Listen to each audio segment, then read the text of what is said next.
Beautiful is an understatement when describing the globe we call home. Regardless of where we go in our world, we are always greeted with beautiful plants, flowers, and creatures. Flora was a goddess of plants and flowers in the original language of the myth. She was indeed a fertility goddess in Roman mythology. As a result, Flora became the name given to the kingdom of plants. Since there are so many kinds of flora around the globe, the study of plant botany throughout the world is fascinating. Presently, sulfur is required for the proper functioning of enzymes and proteins in flora, as well as in fauna, which relies on plants for their sulfur requirements. When sulfur is dissolved in water, plants take up the sulfur. However, the nitrogen cycle is also essential since nitrogen is a necessary ingredient for the continued existence of life on Earth as we know it. Amino acids, as well as nucleic acids and nucleotides, which are the structural components of DNA and RNA, have a significant amount of nitrogen, both DNA and RNA.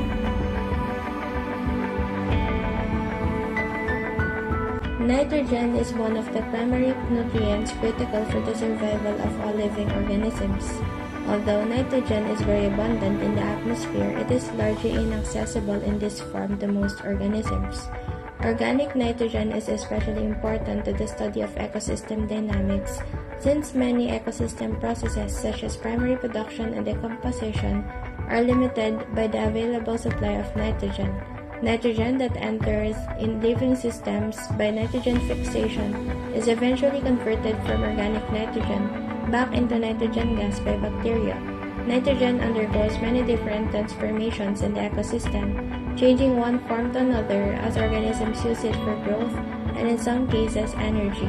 The transformation of nitrogen into its many oxidation states is the key to productivity in the biosphere and is highly dependent on the activities of a diverse assemblage of microorganisms such as bacteria, archaea, and fungi.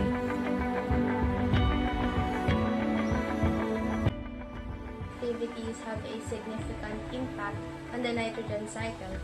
Burning fossil fuels, application of nitrogen-based fertilizers, and other activities can dramatically increase the amount of biologically available nitrogen in an ecosystem.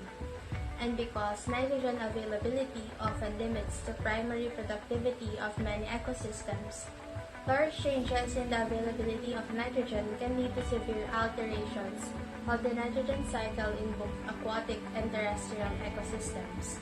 Industrial nitrogen fixation has increased exponentially since the 1940s, and human activity has doubled the amount of global nitrogen fixation. In terrestrial ecosystems, the addition of nitrogen can lead to nutrient imbalance in trees, changes in forest health, and declines in biodiversity. With increased nitrogen availability, there is often a change in carbon storage, thus impacting more processes than just nitrogen cycle. In agricultural systems, fertilizers are used extensively to increase plant production, but unused nitrogen, usually in the form of nitrate, can leach out to the soil, enter streams and rivers, and ultimately make its way into our drinking water. As you can see, that the nitrogen cycle and sulfur cycle affects both living and non-living things, positively and negatively. In this case, the nitrogen cycle enables the production of substances used by residents, but we can also see its effects when neglected, as it can make changes in the food web structure and cause respiratory diseases to the residents. Sulfur is one of the components that make up proteins and vitamins. Proteins consist of amino acids that contain sulfur atoms. Sulfur is important for the function of proteins and enzymes in plants, and in animals that depend upon plants for sulfur. Plants absorb sulfur when it is dissolved in water. Animals consume these plants so that they take up enough sulfur to maintain their health.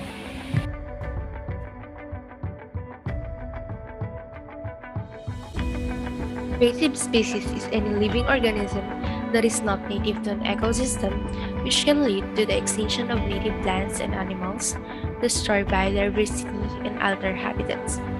there is a growing awareness that invasive species can affect not only the community composition of invaded areas, but also the ecosystem processes.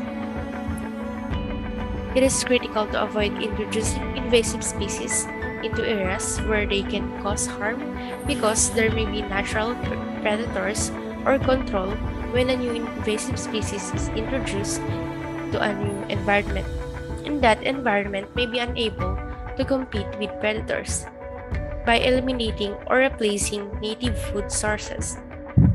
Lastly, the nutrient cycle portrays the use, the development, and recycling of nutrients within the environment and is one of the primary vital forms of natural elements such as carbon, oxygen, hydrogen, phosphorus, and nitrogen that are fundamental to life and allow life forms to live. Have you ever wondered why some plants can live in the most unusual places? The answer is epigenetics. Plants are masters of epigenetics regulations which reflect their modes of development, lifestyle, and evolutionary history. And a platform is shaped by environmental influences. As a result, unlike animals, most plants are stationary and unable to communicate with their good subsetting, which means they forced to cope with irregular and often unfavorable growth conditions. Epigenetic regulatory mechanisms can help with stable changes in gene activity and fine-tune gene expression patterns. As a result, plants can survive and reproduce successfully in adverse and unpredictable environments.